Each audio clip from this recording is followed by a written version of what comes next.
Welcome. We appreciate you being here today. My name is Dr. Daniel Peters. I'll be presenting a talk entitled The Voice of God Revealed, which is an attempt to bridge the gap or the apparent gap between science and faith. This is a subject that I've been interested in apologetics between Christianity or faith, if you will. It doesn't have to be Christianity. And science, modern science, and I'm talking about the progression of science over the last 2,500 to 3,000 years. So it is a real subject of value, I think, today, and hopefully you'll see that at the end of this talk or by the end of this talk. There is a credentialing slide on me. If anyone has an interest, it is toward the end of the talk. So with that, we will begin. Thanks again for being here. Okay, well, the title of this talk is The Voice of God Revealed. So what am I talking about? Well, I'd like to tie this into a discussion of the electromagnetic spectrum. We all kind of have a background in the electromagnetic spectrum. We understand it begins at very long wavelengths down in the radio frequencies and ends in very short wavelengths like gamma and cosmic rays that have high energy. They go from low energy to high energy, and we'll get into more detail about what they really are. And what I'd like to do today is draw a link between the electromagnetic spectrum and what we understand to be the construction of the smallest, very fundamental particles of the universe known as strings. Now, this idea of strings we'll explore a little more in detail as well. It isn't a mathematical dissertation about how the physics was defined, but if you look at the idea of what a string is, it can be compared to, in fact, I think it very nicely compares to the electromagnetic spectrum when you consider it as being vibrating small parts of the electromagnetic spectrum wound up on each other like a rubber band, or either very short, having nodal points that vibrate in between. And I'll show you artist renditions of these as the discussion continues. So as we're going through the talk, just keep in mind that the context is strings are similar to the electromagnetic spectrum, however a little different in that they are not continuous like a collimated wavelength of light. You can select that wavelength and it will go until it's interrupted by gas, dust, or some intergalactic or interstellar medium, whereas a string is the most fundamental particle that is the building blocks of literally other subatomic particles and ultimately atoms that then we can construct the ingredients necessary for life in our known physical universe. The voice of the Lord, Psalms 29:3 through 9, an Old Testament, thousands of years old, by the way, from Psalms, 2,800 probably, something like that. The voice of the Lord is upon the waters. The context here is very important. The God of glory thunders. The Lord is over many waters. Remember that. Again, the context is important. The voice of the Lord is powerful and majestic. There is a handout at your side that you can review all the scripture references at your leisure. Please do that on another time when you can take the time and look at it if you have an interest. Beautiful shot here of the Temple Mount in Jerusalem. Dome of the Rock, Western Wailing Wall of the Jewish people, and others, and just a recent trip we took to Israel. I recommend it to anyone who has a chance. You will enjoy it. If you have questions about Christ's opinion upon science and religion, etc., he doesn't really get into details on science, but this kind of gives us a little bit of insight. John chapter 3 recounts the situation where Nicodemus, who was supposed to be very knowledgeable, a leader of the Pharisees, came to Jesus discreetly because he didn't really want to ask these questions in public and be embarrassed, and asked him about, how does a man get born again, or how does he get to the kingdom of God? And Jesus answered and said, unless you're born of water, now, not the same quite context, I believe this is natural birth, and the Spirit, which is the second spiritual birth, he cannot enter into the kingdom of God. Now, he doesn't go into the scientific details of why, etc., and we have to kind of sort that through on our own. which is a challenge. But if he does say that in verse 12, if I told you earthly things, which implies scientific things, and you don't believe, how am I going to tell you, somebody who's supposed to know heavenly things, well, you don't have any context to understand them. He didn't have the scientific background to begin to understand the scientific side of it. So why would Christ tell someone who didn't? I mean, I wouldn't, you would probably, we would not start there as a starting point. Just a few more slides on the biblical account. Proverbs 3:19 says, the Lord by wisdom founded the earth. By understanding, he founded or established the heavens. The point here is that he didn't do anything by chance. Like anything else that's designed, a computer, etc., and I'll get into that as well. People who design things that are complex design them with an intent and purpose, and I believe that the Lord and the scripture references confirm this. One more slide on scriptural references, and then we'll get into the scientific portion of this. Very interestingly, the scriptures actually describe God as a being of a spirit in the context of being light. And you can review this on your own, but I find this reference extraordinarily interesting in the context of modern science. My objectives in producing this slide really date back to, nearly 40 years ago when I started being interested in this, and I should have really begun it then, but didn't for whatever reasons. But the objective is really to provide a scientifically valid and rational position for the universe being created by design, a dirty word in some corners of the scientific community, but nonetheless, I believe you can't throw that part of the equation out and start de novo from a basis where you eliminate half of the possibilities before you begin, and that is a naturalistic worldview. My worldview is an old Earth worldview, and that is one taken and adapted by scientists all over the world. It really means that the universe, the data we get from studying science is valid. The universe really is nearly 14 billion years old, and if you look at the original language, and compare it with the original Hebrew, it is consistent with the terms used in the original Hebrew, including Yom, which was used in the very first verse of the Bible. The other worldview, which you need to be aware of, and I'm not going to spend a lot of time on this, has been pretty much debunked. I apologize to those who are of the Christian worldview and want to hold to this idea, but solid scientific data really does not support a young Earth worldview of 6,000 years. It really supports a scientific view that's valid and suggests or really confirms now today that the universe itself had a singularity beginning nearly 14 billion years ago, and the scientific data is compatible with that, and that's where we're going from here. Well, this brings us to the standard model of physics. Now we're going to shift gears from the scriptural standpoint to the scientific standpoint, and this is where it gets kind of, I think, very interesting from the science, at least. Wikipedia defines the standard model of physics, which, by the way, we've been working on for well over 100 years now. And it is a theory which seeks to combine the fundamental forces of our universe, including the electromagnetic force, the weak and strong nuclear force interactions, as well as classifying all of the subatomic particles known or theorized to be known today. It was developed throughout the latter half of the 20th century, and it is a huge collaborative effort by scientists around the world, centered in CERN, Switzerland. They've outsourced computers, etc. And what they've managed to accomplish was with 6 particle accelerator detecting devices which look at protons near the speed of light. They've been able to break these down into subatomic particles, and in the process of doing so have discovered some really interesting things, including the Higgs boson, which imparts mass to every other subatomic particle in existence. Okay, here we're going to get interesting and I hope a little fun for you.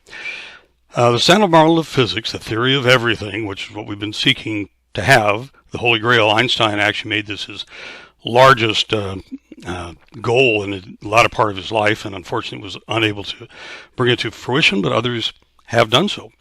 And with the recent discovery of the Higgs boson, the God particle, quote unquote, at CERN in July of 2013, and the presence of gravitational waves discovered in September of 2015, this theory has now become, by far, the best supported theory for why the universe exists and the laws of physics that govern it.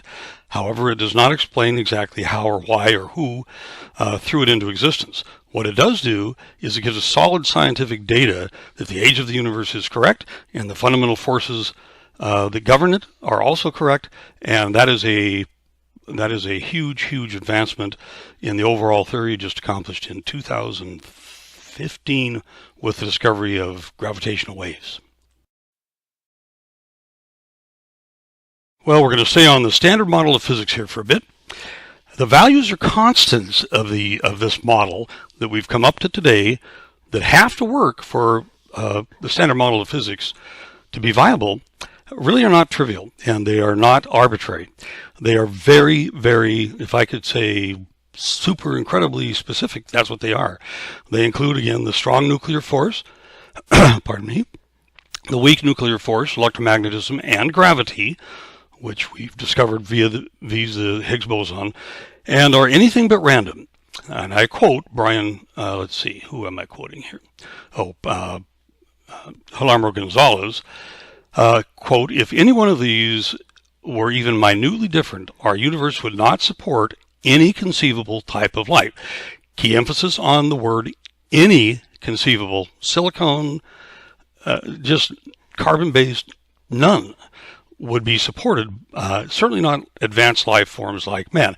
Now, you might get mycobacterium on a rare distant planet, and I've given you a couple references, rare earths, Brown and et al., and the privileged planet Gonzalez, and improbable planet by Hugh Ross. Take your time. If you really have an interest, please don't just read one opinion. Read both sides. Form a valid, rational, scientific basis for your conclusions, and I think these will help you do that. But you don't have to come to my conclusions. Again, I'm not trying to make you into a mini Dr. Peters. I want you to be objective and not just accept what you're hearing from the other side as definite truth, because frankly, I don't believe it is. Interestingly, Paul Davies, a very prominent physicist in our day and era, once referred to this fact as an indication that the universe has been mysteriously fine-tuned for life. Very interesting conclusion. Okay, there's a lot contained in this slide. It is one of my favorite slides, so I can't just brush over it too quickly. What this slide shows is actually an artist's rendition model of our physical universe, and it starts with the Big Bang event, goes through a period of quantum fluctuation, which is debatable still today, and then gets into a more or less constant expansion rate at near the speed of light, or exactly the speed of light, at which it's been expanding ever since.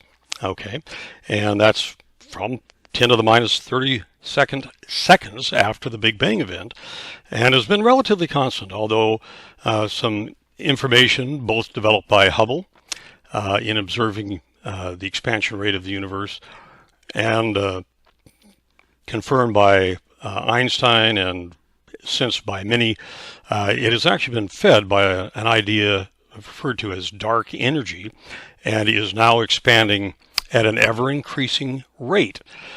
This indeed has important implications for the fate of the universe and its exploration by man. I'm not going to go into detail on what that is, but eventually it will come to an end. In the meantime, it's going to continue to expand at an increasing rate until the galaxies are so far away that light can't reach across the universe for us even to see them. Well, that's an interesting idea. It also began at a singularity event, and I just want to spend a moment on this, now recognized as something equivalent to Planck's constant. Planck's constant can be defined as a proportionality between the momentum, you don't have to take notes on this, between the momentum and quantum wavelength of any particle. These include photons and subatomic particles, and in short, there is an absolute minimum size or quantum of action, end quote, quote unquote quantum of action, and that approximates a value of 6.63 for those physicists in the audience times 10 to the minus 34 joule seconds. Is designated as lowercase h, and I'll leave you physicists to derive that at your leisure. But the point is that the universe has been expanding. It's shaped more like a trumpet, increasing in its size. You can see this over on the right-hand side of the slide, as opposed to a cylindrical tube. And that's really the take-home message of this slide. I hope that makes some sense. Okay, so what happened after the Big Bang? The standard model of physics is probably now best explained by string theory, or what's referred to as superstring theory, or M theory, which was developed in the mid-1900s. Got off to a tenuous start at first, but now has become quite widely accepted as the most likely explanation for how the universe is constructed. It is supported by a lot of different information and data, not the least of which is the cosmic background of radiation, which most of you have heard of, if not all of you. This was a discovery which was felt to be originally artifactual, and discovered by two Bell scientists, lab scientists by the name of Arno Penzias and Robert Wilson. Again, this is in 1964-65 time frame, and it basically measures the leftover radiation from the Big Bang event after the expansion has continued for approximately 14 billion years. That means the expansion of the universe, of course, and was measured to be approximately 3 degrees Kelvin. So how did the universe really get here? Well, we have the standard model of physics that we've been working on for 100 years or more, and we've finally gotten to a point where, with the Higgs boson and the evidence of gravitational waves now present, that the standard model has really been validated to a point where to change the rules, or change the fine-tuning, if you will, of the fundamental forces, you'd have to throw out all of the physics and start brand new. No one wants to do that because the standard model is heavily validated. And really is more compatible with a design model, according to many physicists who are even agnostics, than it is with things just coming together by chance, like Fred Hoyle suggested when a tornado goes through a junkyard and comes up with a perfectly functional 747 ready to fly. So that's not a very tenable solution to the problem of how we got here, but nonetheless, it's been proposed by other physicists who are smarter than me. And the multiverse model is hard to explain without resorting to a creator or the evidence for design. Even though it's a multi-universe model, it doesn't necessarily prohibit a biblical account of God's creativity or intent. In fact, the Bible actually suggests that God is going to create at least one more universe when he rolls this one up and does away with it. So at the end, he's going to create something new, and that'll be a very interesting prospect to see if and when it works out, but I personally believe it will. Okay, just humor me. I'd like to spend a moment on design. Design is the concept where someone or something actually takes some time and effort to plan for a result. For example, in a computer, a rocket ship system, like Elon Musk wants to go to Mars, whatever combination of complex parts. You can take this all the way down to irreducible complexity. Michael Behe wrote a number of books on irreducible complexity. John Brown has followed up on that, and others. At any rate, the point is that you get to a point where things are just too complex to appear to come by chance. Now, there are arguments against this. There may have been precursor substances, but to get a fully functional bacterial flagellum is just one example. It really takes a lot of effort and design and complex transcription and DNA and folding of the protein molecules exactly the right way so that they interact together and create a functional thing. Really, a bacterial flagellum has rotors, it has electrical power, it's reversible. It's just an amazing subatomic nanoparticle kind of motor. And to create that without some sort of intent or intelligent design really begs a very difficult question, because we don't do that with watches, computers, airplanes, rockets, trips to the far side of the galaxy, etc. We do it by designing, and I don't think there's really any reason to expect that the universe came into being without the same sort of input and care to design something that would support life in its eventual form. That's my premise, and I think that's at least one possibility, half of the equation. The naturalists, including all the way back to Darwin actually admitted that this had to be the case, or should be the case, because you ran out of evidence in the Cambrian explosion, and that is a whole other subject. I won't go into that either at this time, but we can discuss it later or make it a subject of another topic.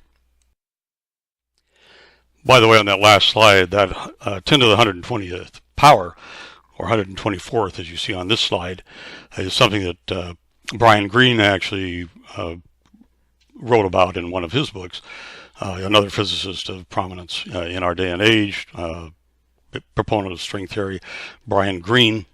And at any rate, the multiverse, according to Brian, would have to have at least 10 to the 124th different universes to come up with one that might have the standard, the fine-tuning of those fundamental forces like gravity and strong and weak nuclear forces for life to exist.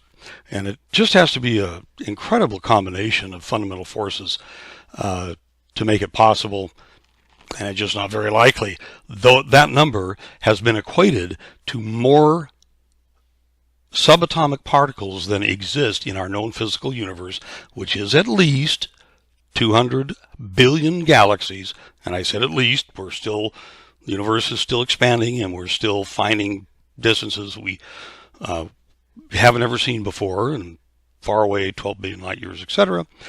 At any rate, 124 necessary, 10 to the 124 necessary for those conditions to exist is a big, big number, and is more than all the subatomic particles in the known physical universe, with 200 billion stars in each galaxy. That's just staggering. And this is another great slide. It's similar to one of the ones that I showed earlier. What it is showing is the Big Bang event, maybe a black hole before that. We don't really have data. We can't measure outside this cone. We can't measure past the singularity event, 10 to the minus 32 seconds after the creation event. Everything else kept going. Remember, we didn't have light, so there's a white hole. Now, what this slide shows nicely is this little green area before this dark, small gap, which is the green area is 400,000 years ago. So that is when the cosmic background radiation separated from the plasma and began transmitting the universe. What did not happen there is the universe was not, the gravitational forces had not pulled galaxy, stars, nebula, matter, which by the way was only hydrogen, helium, and a little bit of lithium, not dense matter that could, or heavy elements that could create rocky planets or human beings, water, iron, etc., the catalysts necessary for life. And if you read what Brian says, he says, I've paraphrased several quotes, but he says, quote, "If we scan through this huge maze of universes, 10 to the 124th, the vast majority will not have conditions hospitable to life, or at least anything remotely akin to life as we know it." Quoting Brian Greene, a real physicist today, "Even rather conservative changes to the physics would interfere with the formation of stars. Stars synthesize complex life-supporting atoms, such as carbon and oxygen. And what's special about these is that the particular combination of particle and force properties we observe are necessary, clearly, to allow life to form." Now, just a brief moment here. All of this stuff on the black outside of the cone is speculation. We don't really know what's going on out there because we're confined inside this cone. This is the evolutionary process of the universe. It is expanding. Dark matter, dark energy are contributing to this in very significant amounts. Maybe 95% of the total mass density of the universe is dark matter and dark energy, which have been difficult to quantify and contain. The white period, cosmic background radiation, no light because no galaxies, no star formation. The beginning of galaxy formation, they're coming together, they're clumping, they're beginning star formation, nuclear fusion is beginning, etc. Supernova are beginning. It requires a supernova to produce heavy elements that are necessary for life, and that takes several life cycles of stars burning, running out of fuel, collapsing, going supernova, etc. Switching emphasis again, I want to go back to the Bible just to help you understand why it might be compatible with at least one universe based on the scientific evidence today. This begins in Genesis 1:1.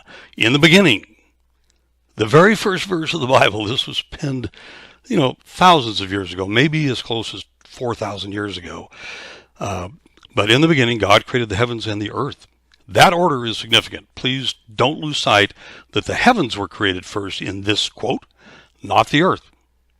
Very significant. Remember the Spirit of the Lord being over the surface of the deep? And the Hebrew word for created here is bara. It literally means to create something out of nothing. Ex nihilo. There's that word again. I hope I didn't mispronounce that earlier. But Greek, ex nihilo, something out of nothing. In this event, it refers specifically to the heavens. It could be more than one universe, as I've stated. It's noteworthy that in the very first verse of the Bible, the order of the creation events, as I said, is heavens first. And then in Genesis 1:2, the Spirit of God's Spirit was positioned actually not out in outer space in this context, but it was actually over the water. And the implication is that it moved or if you will, brooded like a hen over her eggs, incubating life on the surface of the waters. Well, what do you know? Modern science basically agrees with that conclusion, that if life exists on the earth, it had to begin at some point with the presence of liquid water on the surface of the planet. This does not mean that light could not have existed already in outer space after the Big Bang, only that the ingredients that were necessary for life's formation didn't come about until supernova, very big stars ran out of their fuel, went supernova, blew out, created heavy elements, scattered them into intergalactic space, and the dust then accumulated into new solar systems that then had the opportunity to come together and form rocky planets, and the conditions were then there for life to take off. So what do we have at this point? Well, we have a heavens populated with, just an unbelievable number of galaxies, each of which are populated by stars, a lot of those stars have rocky or the possibility of rocky planets, which could produce conditions necessary for some sort of life, generally felt to be not very compatible with high levels of complex life like Homo sapiens, but certainly things like prokaryotic life, mycobacterium, eukaryotic life, nuclear synthesis, and DNA within a confined nucleus. A little harder to come to, but nonetheless, that's a possibility. And then we have our beautiful blue planet here on the right, which is downright evidence that life did exist and that we're here. So we can't escape these conclusions. They exist. They are us. We are stardust, and it is a wonderful, beautiful tapestry of creation and design and math. Whether or not you hold a design, it's okay. But the tapestry and the design, the math is just unavoidably elegant. Okay, these photographs show some pretty remarkable slides taken, the one on the right, bottom right, taken by the Voyager 1 spacecraft, which was launched in 1977 and is now approximately 4 billion miles from the planet Earth. In looking back at our solar system, this slide was made popular by Carl Sagan when he called this small blue dot really an insignificant part of our known physical universe, which if you compare it to the vastness of the physical universe, he's absolutely right. Nonetheless, that small blue dot contains liquid water, an atmosphere that's capable of supporting light, enough rocky elements, which we'll get into how they develop in our physical universe. They were not always here. So the elements that are necessary for the conditions for life are not trivial or random. They're highly specified, defined partly by the fundamental forces that we've already been over, and have yielded a life-supporting planet, which is I don't care how you do the math, is not a common thing throughout our physical universe. At least we know that by looking at other solar systems that have planets, and is really a pretty special thing rather than just a insignificant blue dot in some ray of light from the sun, as Carl Sagan characterized it. Okay, now maybe you're all wondering where exactly black holes fit into this whole creation equation series of events. Well, black holes, as it turns out, aren't that uncommon. They are very interesting in that they are an accumulation of mass that's more dense than any other known entity in the physical universe. They really do exist, and as it turns out, they frequently, if not always, power the core of a galaxy. In our own galaxy, the Milky Way, the black hole is called Sagittarius, I believe, Sagittarius, and it basically serves as a hub for the rest of the galaxy, which turns around it. And as it turns out, it's not at an equal rate of turning. A black hole is just that. Energy is not able to escape the event horizon of the black hole, and therefore we call it a black hole. It's part of the dark matter, if you will, of the universe. It's extraordinarily massive, and beyond that, I'm not really sure what to say. There are black holes that exist that are rogue, basically travel around on their own, although I think most physicists believe that most of them are either associated with a galaxy or else in the center and drive the rotation and the mass of that galaxy.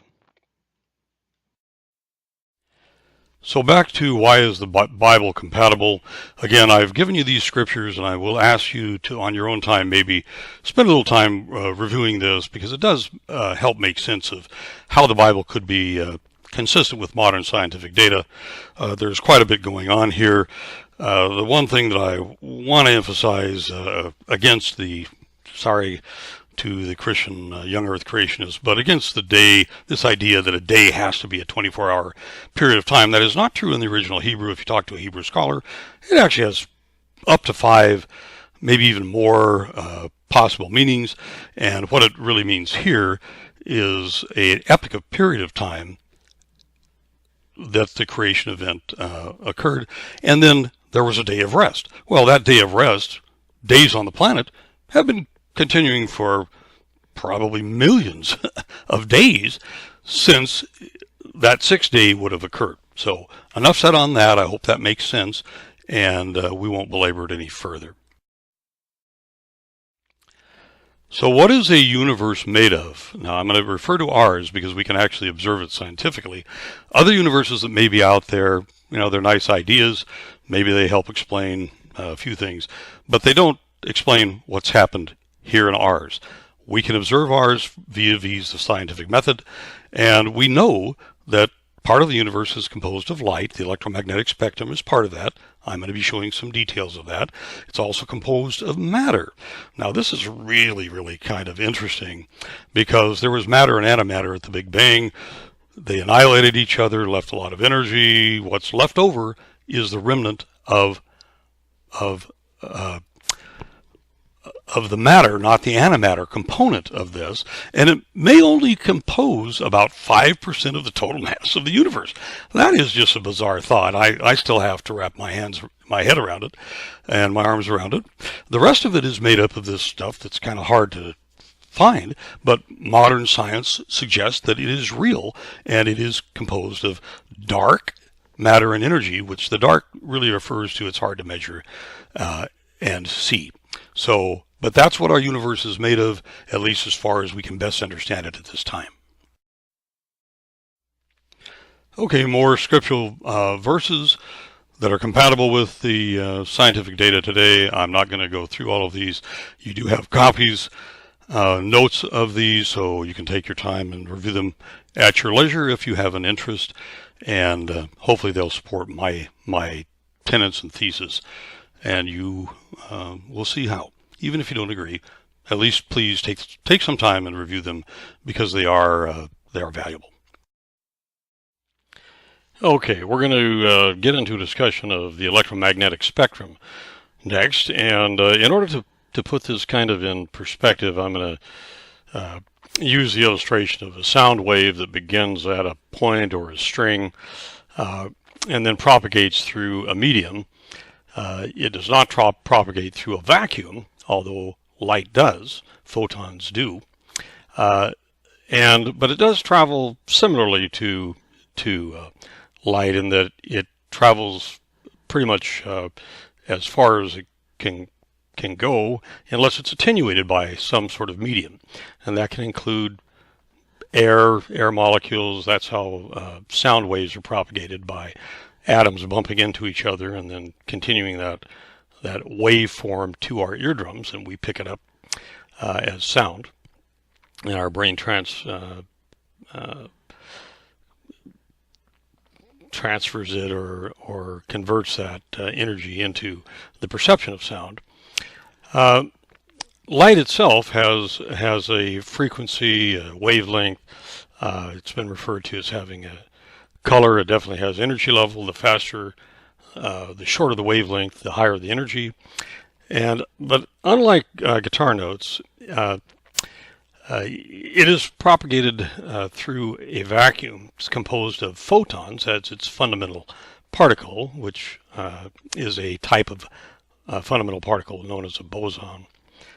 And it can go through different types of medium.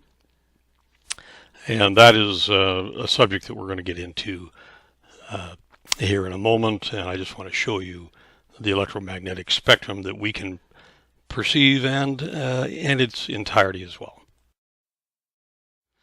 The other thing regarding that last slide is that both Merrick and Einstein elucidated the fact that space in reality couldn't be empty in order to propagate things like photons from one side of the universe to the other. At any rate, and here we have the electromagnetic spectrum. Now, what we are able to see, this is really kind of cool, we have an entire bandwidth going from very long waves down in radio telescope types of frequencies, very long wavelengths, but it's the same sort of electromagnetic wave, same photon, just how frequent they're being passed. So wavelength to wavelength, the crests are closer. When we get into the infrared, it's about 400 nanometers, pardon me, in the ultraviolet area, and about 700 nanometers in the visible. Our photoreceptors in our eyes, which is the subject of my study and surgery, etc., background, is really a very narrow bandwidth. Nonetheless, within that bandwidth, we can actually determine what elements are out there in the universe coming from distant galaxies, nebula, through medium in space. They get blocked, and we call this a band area where a specific element will block the transmission of light. And so we can see what's out there in different planets, different galaxies, different nebula, and it is just an amazing truth that information is available for us to look at, and it goes all the way through this bandwidth up to cosmic rays, X-rays, etc. All right, well, this is a neat slide. So the second component of our universe is matter, right? So we've got some pictures of what is matter. We've got electrons, we have protons, neutrons. Those make up an atom. Niels Bohr came up with the atomic model of atomic structure, didn't really elucidate or didn't know electrons, protons, neutrons, and subatomic particles, but nonetheless got it pretty darn close to right. And this is a picture on the right of an electron microscope attempting to show the nucleus of an atom. Pretty amazing that we can take that kind of a photograph with the technology that we have available to us today. So lest any of you think that I have actually forgotten about the string theory part of this, we're going to finally get to it. Now we're shifting gears, kind of you've been seeing from electromagnetic spectrum to matter, and then smaller and smaller subatomic particles is where we're going with this.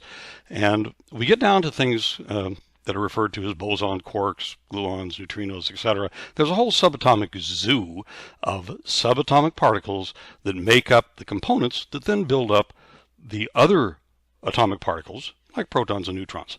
So we will go into a little bit of this and not over develop it, but you can study strings theory on your own. Brian Greene's a great source, and there are lots of others. Briefly on strings, S-T-R-I-N-G-S, strings. There are basically two types. There are open-ended strings represented by the vibrating colored lines above the box on the bottom right, and then there are closed-loop strings, which are equivalent to kind of a rubber band that's vibrating in not one or two, but 10 dimensions of space-time. I haven't brought this up, but the physics of today suggests that there are actually more than just 3 dimensions of space plus time going in one direction, but that there are actually 10 dimensions of space and time, 10 dimensions of space plus time making up our known physical universe, which is really kind of a bizarre thought if you ponder it just a little bit. And this is just an artist's representation of an open-ended string of doing its thing in supposedly multiple dimensions of space and time. At any rate, just an artist's idea.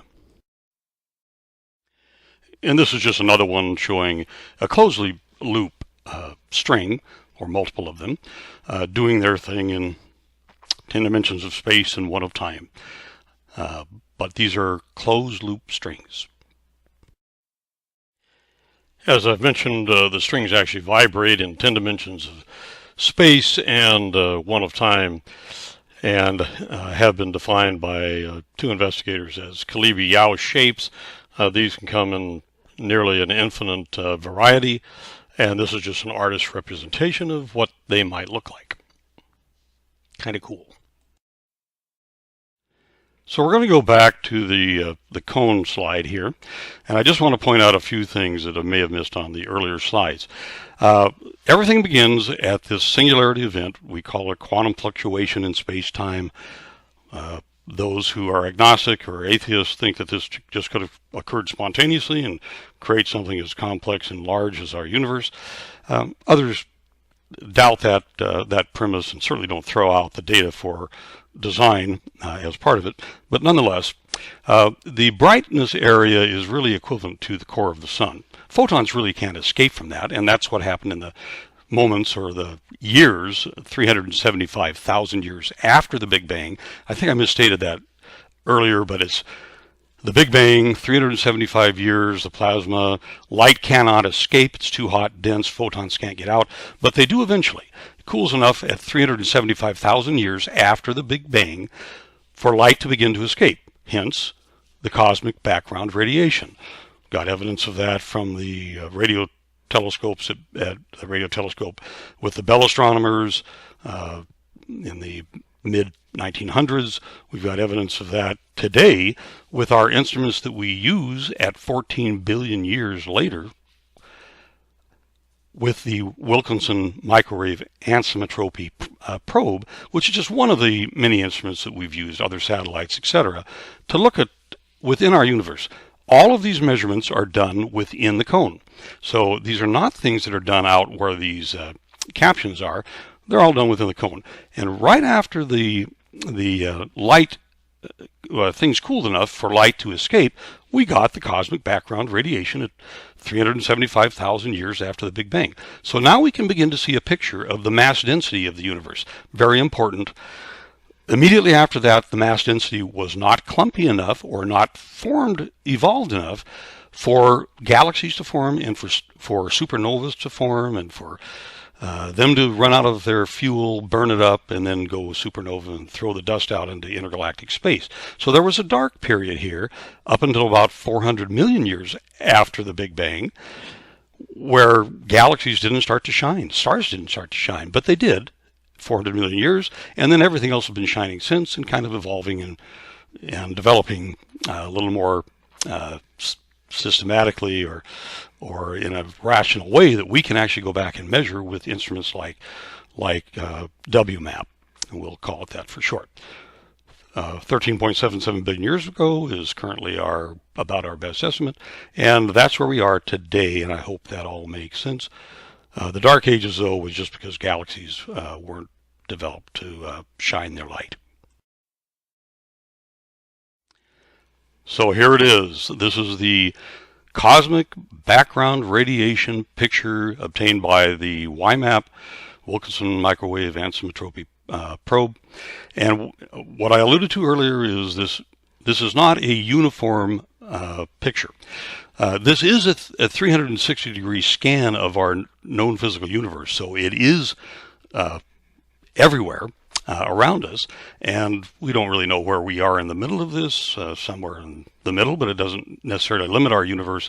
But the point is that the blue areas, I believe in this slide, represent densities, and the red represents areas of relative paucity of matter. Actually, I may have that backwards. It's not that important. What is important is it's not uniform. It's not all one color. So, and the reason that's important is because if it were one color, there would be no clumping, there would be no galaxy formation, there would be no supernova events, there would be no periodic chart, there would be no life in our universe if this picture were not accurate and what it is. And you can take your time to think about that, but that is an amazing fact in and of itself. So we can get a picture 375,000 years after the Big Bang event of light separating from the plasma, the cosmic background microwave radiation.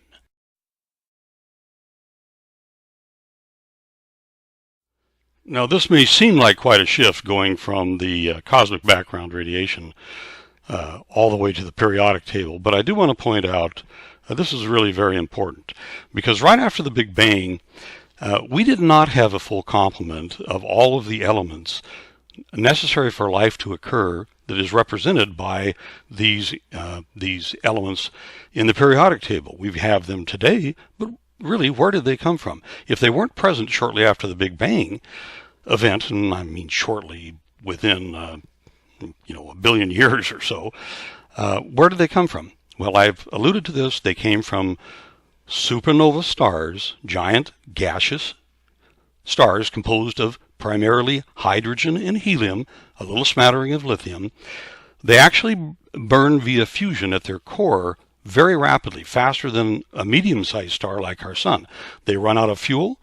The fusion forces that push all the gases to the surface are no longer there. Everything collapses. It is all drawn into the core of the sun. A huge explosion begins, and that's called a supernova event, which results in producing enough energy to outshine an entire galaxy with 200 billion stars within a few week period of time, and also create these heavy elements and throw them into intergalactic space, where they then can be swooped up by another star like our star, and then brought into, these are rocky elements, heavy elements, that then can congeal via comet formation and asteroids coming together, and evidence on the moon with these craters, etc., are examples of that. But that's essentially what happened to build up rocky planets around a solar system like our sun, heliocentric. The other planets, a lot of them, including Jupiter and Saturn and Uranus, are mainly gaseous. Now, those things are very valuable. Witness, i.e., the Shoemaker-Levy comet that broke up into something like 23 pieces. Each one of them, the first one was an impact crater on Jupiter that was larger than the diameter of the Earth. One of those on Earth would have wiped us out. Okay, this slide really tells it all about our understanding of strings. Currently, don't hold me to this.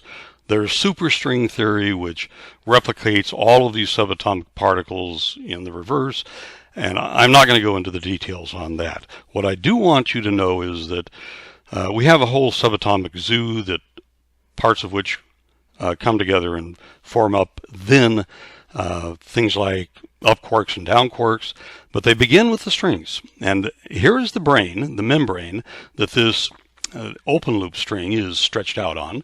And here, these are supposed to be representing closed loop strings, but they have different harmonics, different characteristics, different flavors, different colors. They've been called a lot of different things, but how they come together is important. Let's say, for example, we have two up strings and one down string. Actually, the up and down represent the quarks, but the strings come together and form an up, let's say an up quark. So the up quark then comes together with a down quark and another up quark, and that forms the start of a part of the subatomic nucleus, which when they come together in the appropriate combination, they form a proton. And just stay with me here, and then they go to an atomic nucleus. We add a few electrons, we get a nice little soup, creating an atom, and then the atoms come together depending upon the electron number and the number of protons per. And if you go through your basic chemistry, you'll realize that this is what happens, minus the string. And then we can get into crystal formation, and crystals are just complex collections of molecules and atoms. We can get up to something as fantastically complex as DNA. Now, without the Higgs boson, I just want to point this out, there would be no matter. Okay, so we had to come up and find some subatomic particle that imparts mass. Higgs proposed that, and we found that in 2013, validated that part of the equation, and the gravity waves were next.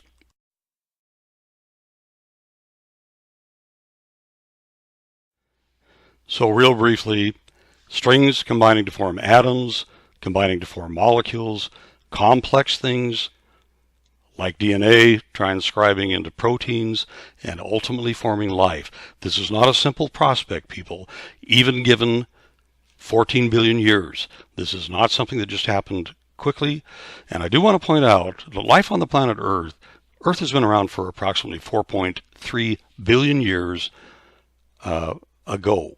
Okay, that's when our solar system really began to form, and then through a lot of impacts and etc., we got a heavy planet like the Earth, where the potential for life, and it has to be at the right distance from the sun, the right temperature, liquid water has to be present, so it's not a simple thing to come up with a molecule as complex as DNA, and that's not the purpose of this lecture. It's another talk entirely, so we're going to leave it there, but isn't that a beautiful shot?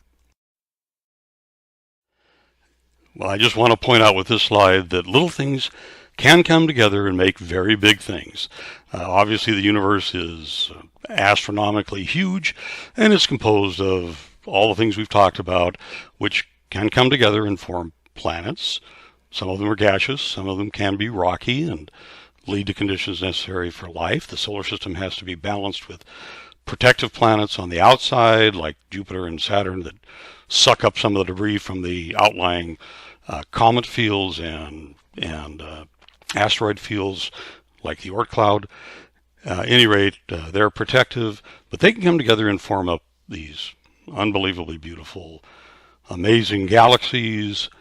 Each one of these points of light, there may be a few exceptions, is from the Hubble Deep Field, and each one of these points of light represents a galaxy, not a star. So it's just an amazing compilation. But these things are relatively simple, folks. Galaxy formation, planet formation, etc., are extraordinarily simple and easy to define mathematically and with the physics we have today, compared to a molecule like DNA, which has to do things like code for proteins that are complex and fold in specific ways necessary for life to exist.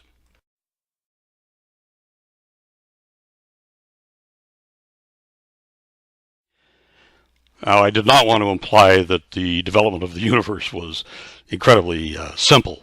The physics has taken us a long time to really understand, but when you talk about the burning cycle of a star, for example, it compares very much to the burning of a candle. You have fuel, you have a flame, you have an ignition source, and then, it does its thing until it runs out of fuel, and the rest happens from there. So, last few slides are going to be back to the Bible. And I just want to point out, this is kind of important for me to spend a moment on, because Genesis 1 through 5 says, in the beginning was the Word, specifically using the word, and the Greek word for, this is New Testament, in John 1 through 5, the word here is logos, and logos means logic. Logic is derived from the Greek word logos. If you've seen My Big Fat Greek Wedding, you'll know what I'm talking about. It is a literary device, used as a statement, and it argues, or it can be used to argue an audience, to the audience, of divine expression. Now, this is the original language of Greek, the original language of the New Testament. Hebrews, also a New Testament book, 1 through 3, first part of it, says, God, after he spoke long ago, it doesn't say he just did it. The Bible doesn't say that. This says a long time ago, through whom he also made the world, upholds all things by the word of his power. Now, here the Greek word is rhema, which means spoken or uttered word made by the living voice. The original Greek word here, rhema, spoken or uttered word made by the living voice. That is the voice of God, folks. Last few slides. And I'm going to ask you some questions. We will have a QA session here after this. For those of you who are in a live audience, if you're online, you can study this at your own. But I would like to ask you to ponder a few things. Just objectively, please consider these. Please ponder, what if the universe really were spoken into existence by an all-powerful designing creator 14 billion years ago? What if? That's a part of a real, valid scientific inquiry. My thesis, you can't throw that out. It's not science. You have to include it in the equation. So at least, honestly, objectively, as scientists, we should consider that. And the second point that I'd like to make is, isn't it quite interesting, at least, that in the very first verse of the Bible, which has been so heavily criticized and so recently validated by archaeological evidence, etc., that when this happened, when the author penned this, wasn't written from a context of a scientific basis. These people didn't go to scientific schools. They had some, universities. Babylon had, maybe even Daniel was part of the educational system in Babylon. But we're talking 3,500 years ago. They didn't have subatomic particle physics and science and the grand model or the grand model of physics and Higgs bosons and gravity waves. They just weren't aware of that. For this to be pinned accurately and be consistent with modern science 3,500 years ago by people who had no clue is a remarkable fact. Whether or not you agree with it, it's still remarkable, and I'll hold that until I die. Okay, and isn't it also interesting that so many passages in both the Old and New Testament are compatible with modern scientific data, even though they were written long before the scientific method was even discovered? I think that's enough of that point, and it's enough for us to consider. Please ponder this when you leave, and I'll be happy to address these either on the blog, on a website, or in person if we have that opportunity. Thank you. Conclusions. All right. Everyone's ready. Okay, just real briefly, it is remarkable, I've already said this, but it's still worth saying again, that over 3,000 years after Genesis 1 was written, after thousands of years of scientific study and observation by Homo sapiens sapien, by us, there is really no better explanation for our universe to be here than that God, or some intelligent designer, there's nothing better, maybe it happened by the multiverse and popped into existence, but I think a much more tenable thesis is that some designer, someone outside of space-time, which is what the Bible says, the Creator was not confined to the space-time that we are confined to within that cone. Whoever created it was outside space-time and then spoke it into existence, which is exactly what the biblical account says.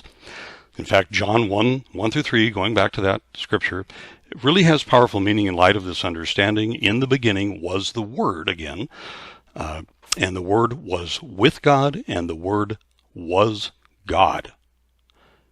So, of course, he had a voice, or could have had a voice, and could have spoke this in the beginning. He was with God. All things came into being by him. And apart from him, nothing came into being that has come into being. Period. So that is the conclusion. What I want to leave you with here is I am not saying that the universe is young. I am not saying that it has to be the Judeo-Christian God. All I am saying in this talk is that it is compatible with the Judeo-Christian understanding of a creator creating a universe like ours, even though it was penned long before we had the scientific method. And that, folks, is a remarkable fact. I don't care where you're coming from or what your stand is. So you've been a great audience. I really appreciate your attention. Please feel free to interact with me to the degree that you can. And we will do our very best to explain other things on an ongoing basis. This is just the start of hopefully what is going to become a series of talks, and we'll go from there. Again, thank you for your attention. I can't tell you how much I appreciate you participating in this, and I hope it does something to enlighten your minds and eyes, whether or not you're an atheist, agnostic, a skeptic, a young earther. All of this data is still relevant, and I hope you can appreciate it. And forgive me, I don't mean to offend anybody in this process.